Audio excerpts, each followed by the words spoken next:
I've been a violin teacher for over 4 years, and a question that I frequently get asked from my students or from their parents is, how do I get a violin?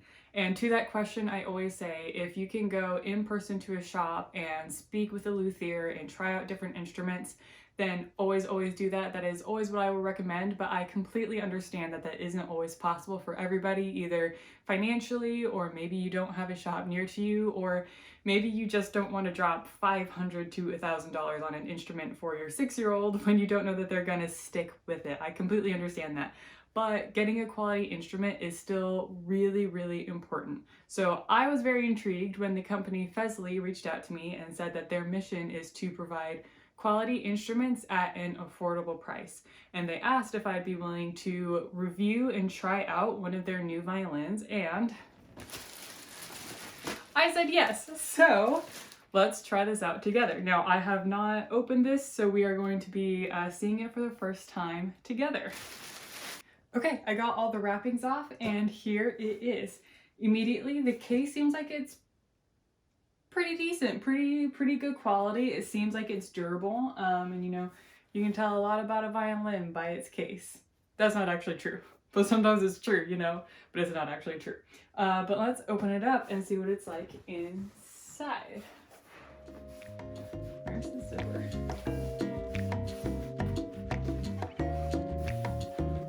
Oh, I found it. The grand reveal. Okay, so we have a manual that's very useful if you need it. Okay, so it does not have the bridge up, it's not set up. If you have a violin teacher, I would definitely take this to them and have them set it up for you. But if that's not possible and you can't take it to a shop either, I imagine the manual would have how to do this. So just make sure that you're very careful about that when you do it. But let's see here. All right, it feels okay. It has really nice shine on it. It feels pretty solid. It looks like you have a shoulder rest in here if you need one. Also has a fingerboard map. Oh, I guess that's a sticker.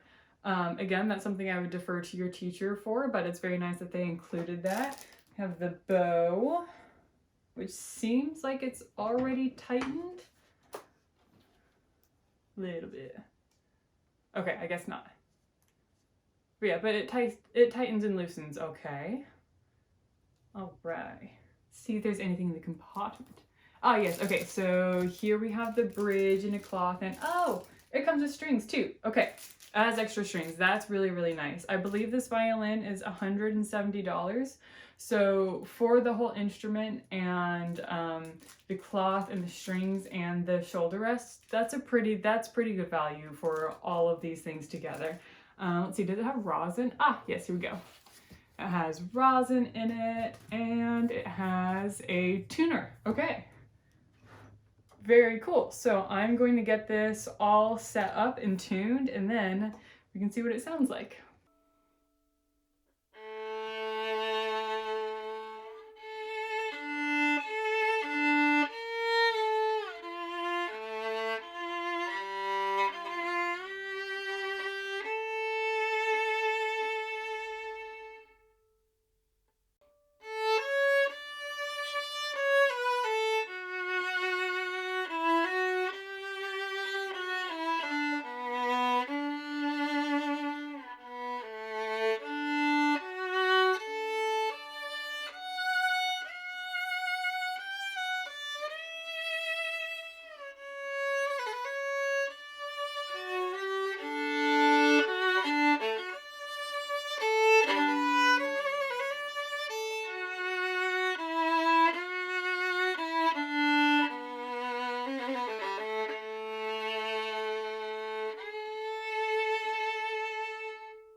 Okay, I've played on it for about an hour now, so I think I can confidently say that I think it's pretty decent. It has a strong sound, it resonates really well, and the tuning is stable. The pegs don't slip at all, and that is a huge deal.